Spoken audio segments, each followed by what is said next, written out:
নমস্কার, আমি সোমা। আমার আরও একটি নতুন ব্লগে তোমাদের সকলকে অনেক স্বাগত জানাই।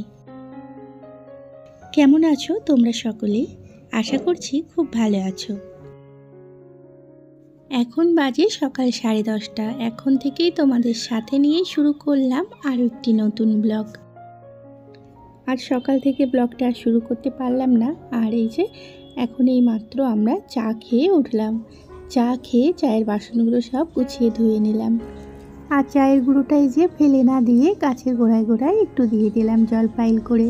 এতে গাছগুলো বেশ ভালো থাকে। আর সেই তোমাদের বলেছিলাম না, অপরাজিতা বীজ লাগিয়েছিলাম এই টবটায়। তো ভাবছিলাম হবে না, তো দেখো কত বড় হয়ে গেছে। এত বড় যখন হয়েছে গাছটা ঠিক হয়ে যাবে।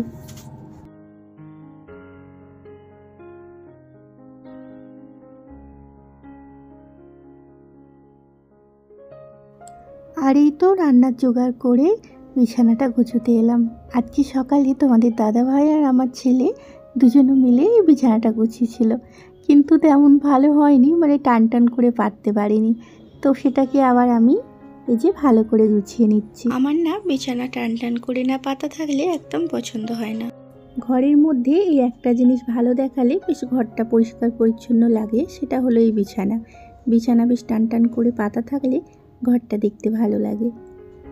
আর এই তো ভালো করে বিছানাটা পেতে নিয়ে বালিশগুলো গুছিয়ে নিচ্ছি। ওরা বালিশগুলোও মানে ঠিক করে রাখেনি জানো। ঘুম থেকে উঠলে বিছানাটার মানে যে অবস্থা থাকে, তো বিছানা গুছানোর পরেও সেরকমই দেখতে লাগছিল।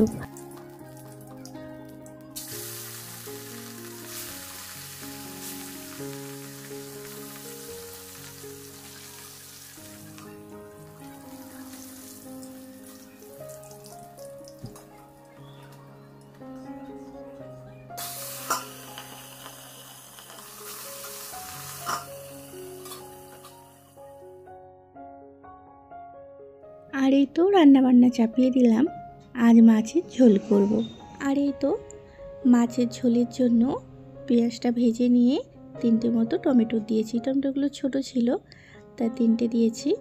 আর তারপরে একটু কষিয়ে নিয়ে এই যে মশলা দিয়ে দিচ্ছি।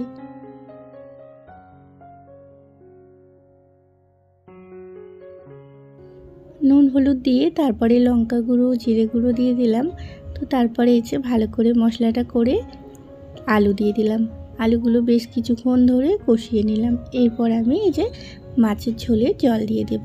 সোনাদেরকে নিয়ে আমার ফ্যামিলিতে 6 জন লোক, তো একটাই তরকারি করছি, তাই একটু জলটা বেশি দিলাম। এই গরমে পাতলা মাছের ঝোলটাই বেশ ভালো লাগে। আর এই তো মাছের ঝোল হয়ে এসেছে। মাছগুলো দিয়ে শেষে যে ভাজা মশলা দিয়ে দিলাম একটু। এই ভাজা মশলাটা মাছের ঝোলে দিলে মাছের ঝোলের টেস্টটা কিন্তু দারুণ হয়।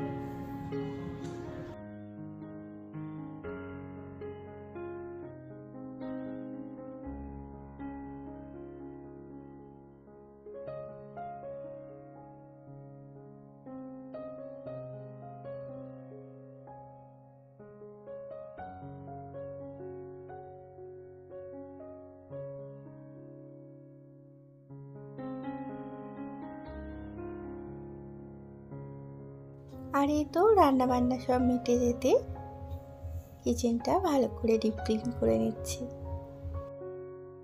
এখনো অনেকটা টাইম আছে, মানে রান্না বান্না একটু তাড়াতাড়ি হয়ে গেছে, কারণ এক তরকারি ভাত করলাম, তো বেশিক্ষণ লাগলো না। তো তোমাদের দাদা ভাইরা আসতে দেরি আছে, তো তাই ভাবলাম একবারে গুছিয়ে বাগিয়ে নিই। আর যেদিন রান্না করতে দেরি হয়ে যায়, ওরা এসে গেলে আগে খেয়ে নিই, খাওয়া দাওয়ার পরে একবারে মানে কিচেন মুছে তারপরে বাসনকুসন ধুয়ে নিই। এখানটা পরিষ্কার করে নিয়ে আবার আমার মেয়েকে স্নান করাবো। ওরও এখনও স্নান হয়নি। আমার ছেলে একা একাই করে নিতে পারে বলে বেশ ঝামেলাটা কম হয়েছে। ও একা একাই এখন স্নান করে, ওকে আর করিয়ে দিতে হয় না। বড় হয়েছে, কিন্তু মেয়ে মানুষ তেমনভাবে করতে পারে না। হাতে পায়ে সাবানটাও ভালো করে দিতে পারে না।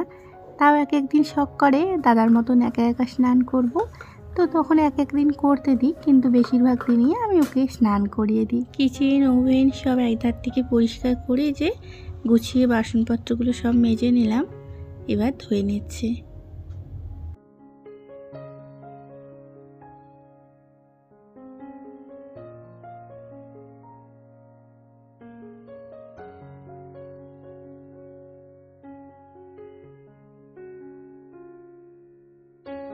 তো দেখো রান্নার পর আমি কিভাবে আমার কিচেনটা পরিপাটি করে রাখি, মনেই হবে না যেই মাত্র এখানে রান্না করলাম।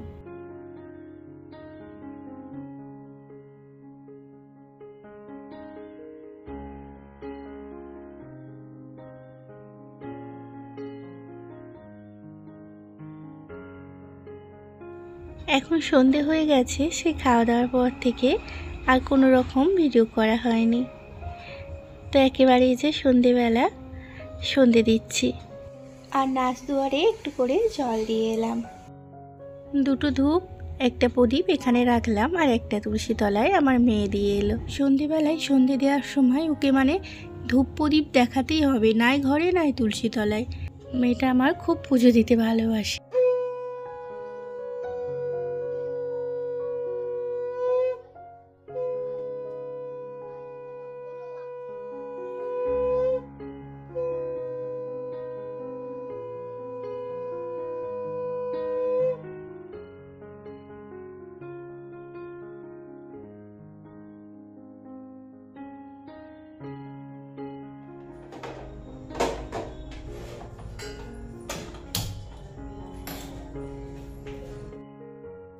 আর এই তো সন্ধে টন্ধে দিয়ে দুধটা গরম করতে দিলাম, আর এদিকে যে চা করে নিচ্ছি।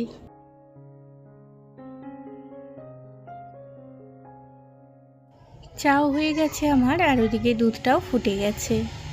তো দুটোই গ্যাসটা বন্ধ করে নিলাম, আর এই যে ভাইদের জন্য 2 কাপ চা দিয়ে দিলাম। তো ভাই এসেছে, এখানে দাঁড়িয়ে আছে, তো চাটা নিয়ে চলে গেল। আর আমি এই যে সোনাদিকে দুধ দেব। দুটো বাটিতে দুধ ঢেলে নিলাম। বিস্কুট রেডি করে নিয়ে বসেছিল, আমি দুধটা দেওয়ার অপেক্ষায়। তো ওরা দুধ বিস্কুট খাচ্ছে, আর আমি যে লাল চা আর বিস্কুট খেয়ে নিলাম দুটো দিয়ে। আজকে আর 1 মিনিটও বসলাম না চাটা খেয়ে, এই যে চলে এলাম রান্নাঘরে আমের আচার বানাতে।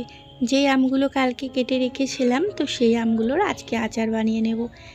সে একটুও আমাকে বসতে দেবে না। আমার মেয়ে কখন থেকে আমাকে মানে জ্বালিয়ে খাচ্ছে, কখন আচার বানাবে, কখন আচার বানাবে। তো তাই এই যে চাটা খেয়ে রান্নাঘরে এলাম। আচার বানানো দেখবে বলে একবারই কিচেন কাঠের ওপরেই উঠে বসে গেছে। তো একটু আদর করিয়ে ভুলিয়ে ভালিয়ে নামিয়ে দিলাম। কখন এখন কি হয়, গরম চারিদিকে। আর এই তো দিয়ে যে আমের আচারটা বানিয়ে নিচ্ছি।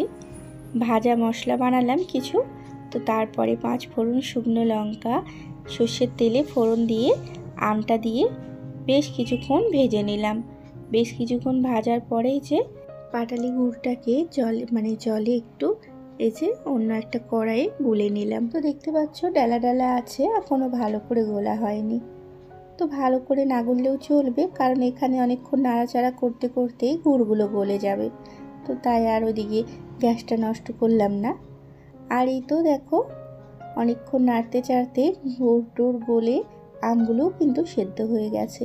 তো তারপরে ওপর একটু নুন আর একটু ভাজা মশলা ছড়িয়ে দিলাম। ভাজা মশলাটাতে আমি 5 ফোড়ন, শুকনো লঙ্কা, তারপরে একটু জিরে আর 1 চামচ মতন গোটা ধনে একসাথে ভেজে ওটাকে গুঁড়িয়ে ভাজা মশলা করলাম।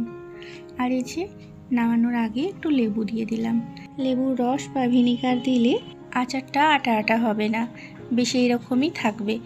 একটা আচার হয় না জুড়িয়ে গেলে গুড় বা চিনির করলে পুরো পাটালি মতন হয়ে যায় দেখবে। তো এই পাটালি জিনিসটা আর হবে না এই লেবুর রস দিলে। আমার কাছে ভিনিগার নেই, তাই আমি লেবুর রস দিলাম। ভিনিগারও দেওয়া যায়। আমের আচার আমার পুরো রেডি, আর ওদিকে আমার মেয়েও বাটি নিয়ে পুরো রেডি হয়ে আছে আমের আচার খাবে বলে। তো বন্ধুরা, আজকের ব্লগটা এখানেই শেষ করলাম। আবারও দেখা হবে একটা নতুন ব্লগে। আর এই গরমে তোমরাও ভালো থেকো, সুস্থ থেকো। আর আমার ব্লগটা যদি ভালো লাগে একটা লাইক দিয়ে যেও।